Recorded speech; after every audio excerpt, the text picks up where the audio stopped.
They were known as the most fearless team of PUBG Mobile, a team who believed in aggression and only aggression. Their gunfights were beyond our imaginations, and when combined with experience, this team was a nightmare. IHC, the global champions of 2023, shook the entire world with their fearless game style. The Global Open 2024, its first edition and the biggest tournament of spring. 16 of the best teams from around the globe clashed in the grand finals for that prestigious trophy. IHC appeared as the global champions, and this time they had a lot to prove.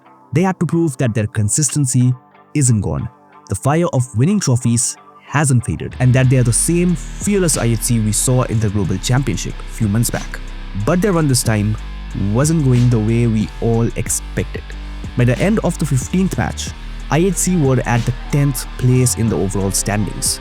But the difference in points between them and the top teams wasn't that huge. One big game can help them pull off a massive jump. But to still be in the running for that number 1 spot, they need to make the next game a big one.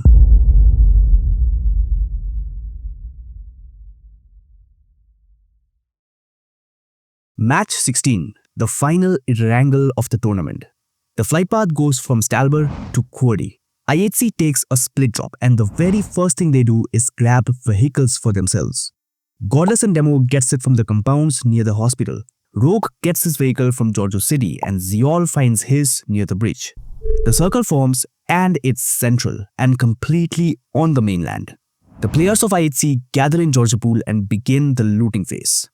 Now 3 minutes into the game, IHC is ready to rotate.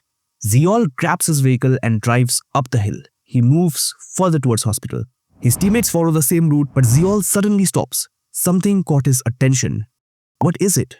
It's gunshots. A fight is raging on somewhere. And they are right. It's in the compound ahead. Falcons are taking on Royals of War. Trying to hold it down for the team. He will get knocked, and not just that, knocked and most likely confirmed. That's going to be a tough revive for the side of Falcons to get. Yeah, no, he's going to get confirmed, and Falcons looking worse and worse now. Should we join in? Why not? Looks like easy elims to me. IHC goes for the third party. Demo holds the northern ridge and instantly spots Raygod holding the southern one. Knocked and confirmed in a blink. Godless then rides around and gets hold of the position Raygod was in. Rogue and Zeol holds up the fields. Falcons and Royals of Wars are done for this match. There's no way they are going out of this compound alive. Tonka just getting that instant thirst is brutal. IHC just third partying already too, by the way. IHC actually getting so even if Falcon wins this, IHC is gonna definitely clean house here. Tonka doing everything he can to get as many elims on the board for his team. I think Tonka took down 2 by himself. I don't think he's going to get those revives. And yeah, may as well crawl over. Not much else you could do because Tonka's not crossing. Demo just steals away all the elimination points from Falcons, and he also gets the information of where the last player of Royals of Wars was hiding. The knocked out players were moving towards the 2-story. It means he's definitely out there. Godless, Rogue and Demo slams onto the building. Zeol holds the southern ridge to get an angle on this window. Tonka is now pinned in this one single room. Win another team fight, that's 9, and that's still like what, 13 teams left in the lobby, and 2, like you're only in stage 2 of the match, right? So this is exactly what IHC needs to do if they want a shot at first place, and that is what they're doing. Beautifully done. This is so far outside of the circle as well, but this just goes to show, right, the strategy that they have to utilize considering where they're at on the leaderboards. They're in 7th place. They need to have... Royals of Wars were completely wiped, but IHC have no idea of where the last player of Falcons was hiding, and the second circle has already formed. IHC gets on with the rotation. They can't rotate towards ruins because teams from Gatka, Puchinki and from the southern areas of the map might be holding out there. They can't cross this bridge either because it's still inside the circle, so there are really high chances of them being ambushed.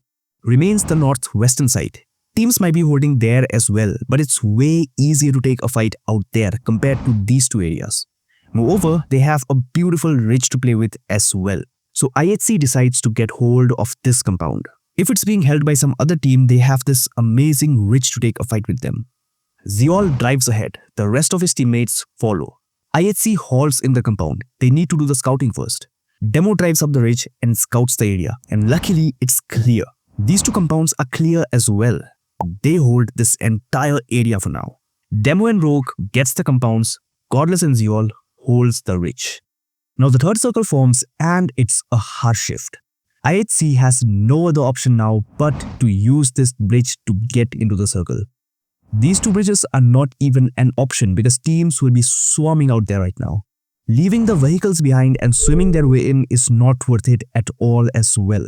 IHC have to take this risk. Demo was the first one to move. He drives through the bridge and at this point, I consider him the luckiest person on the planet. Regnum Karya were just few seconds late to arrive at this compound. Demo instantly spots them arriving and slams straight into the water city. A big gamble it was.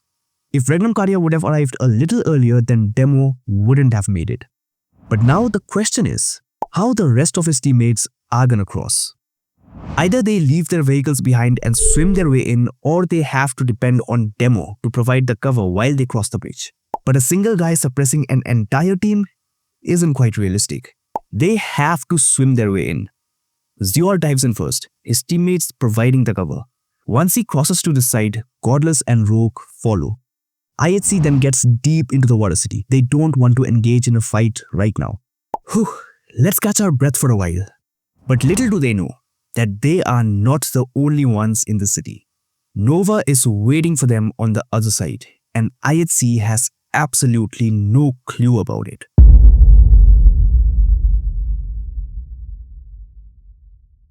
Now the fourth circle forms and it goes north, towards Rozhok. IHC goes further deep into the water city but they suddenly hear gunshots from near the bridge. Godless, go and check what's going on. He moves towards the bridge and he noticed a team crossing it. It was Deathwolves giving their rotation and Regnum Karya were taking their shots. Godless takes his shots as well and he knocks Obscure out of his vehicle, confirmed instantly. But the action doesn't stop here. Smoke Gaming on the other hand slams onto Nova and IHC noticed it. Should we join in? Why not? Easy eliminations again. IHC goes for the third party. Rogue spots Ninho, takes him out.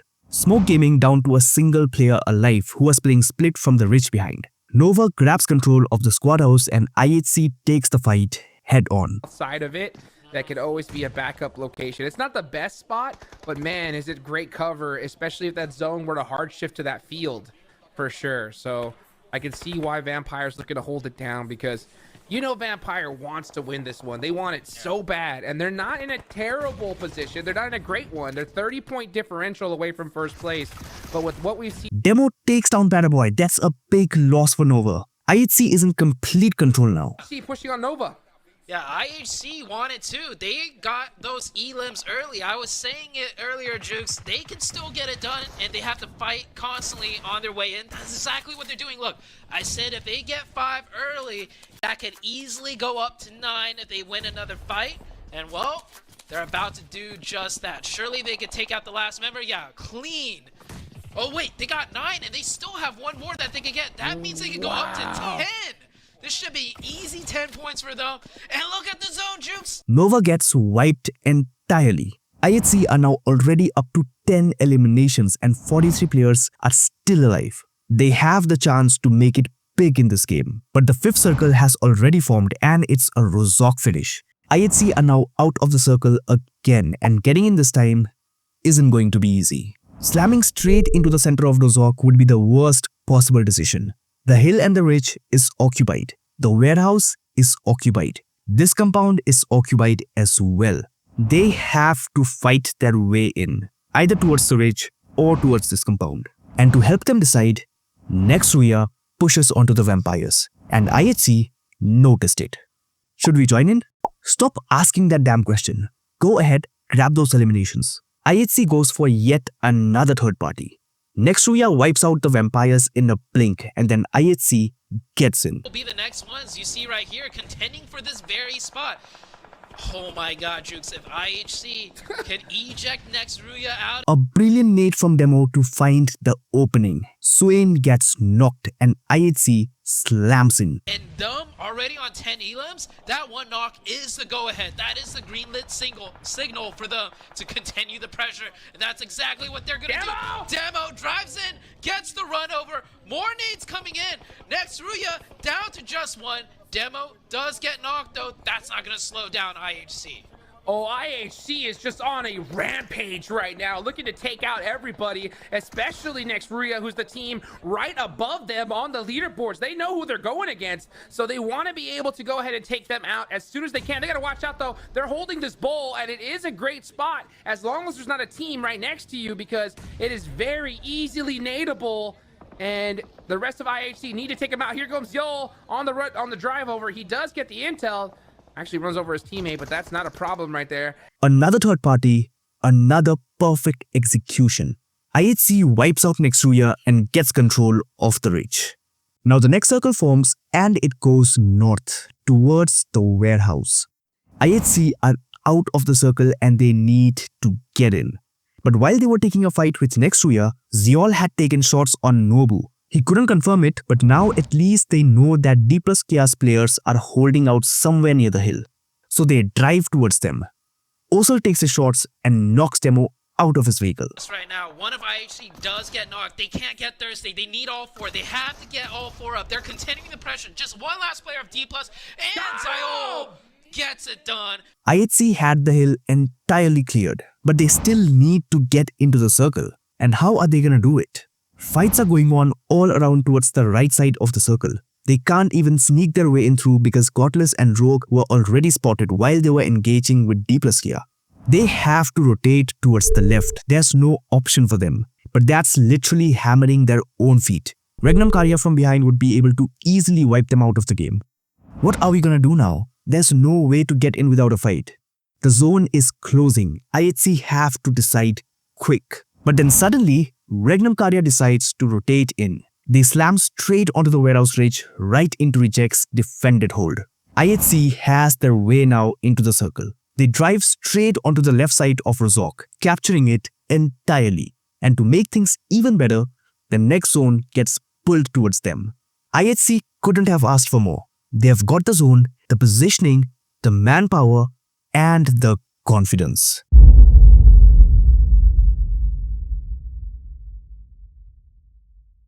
Seven teams are remaining and IHC has control of the entire circle. They gatekeep all the teams coming out of Rozok. It's their game to win. Revo lobs a nade, knocks out Higos. The door was open so Rogue gets an angle, confirms the knock and steals away the elimination from Revo. Demo on the other side spots Divine, knocks him out and confirms him. Meanwhile, Alpha 7 gets third-partied by multiple teams and the last remaining player Revo gets eliminated by Rogue. IHC are up to 19 eliminations with 15 players still alive. But the next zone doesn't favor them. It gets pulled towards the triple story. Now Rogue knows that there's a player holding this building, so he cooks a nade and throws it perfectly, eliminating Guizhou out of the game, the last remaining player of Deathwolves. But now the main mission is getting into the circle. And right when they were about to move, Hi-Fi engaged in a fight with S2G. IHC heard it, and we all know what they did next. Just like that, takes it to the chest. But here comes IHC! IHC with the third party. These guys are not messing around. They do not stop. They know the circle's going into nothing. They're gonna take the fight now. The hurt team. But Godless? oh no, Garless goes down. They're down back to a 3-man. Hey, it would not be a game of PMGO Brazil without IHC as a 3-man in the end game. This is their strategy, Zute. They wanted to lose one player because this is where they're at their best. They can't lose another, though. Rogue gets knocked. That is not good. And meanwhile, here comes the jump out. Should be an easy knock for Demo. And the Papa Blue should be able to take out this remaining player. No, he doesn't. He actually jumps out the last second. IHC falling apart. What is happening? That's shotgun. Hi-Fi pulled off the clutch of the tournament. They eliminated S2G and IHC without having the time to reset. Reiji then takes out the last remaining player of Hi-Fi and then Silas takes out Reiji to win the match. But the performance which IHC pulled off was something which only PMGC champions can do.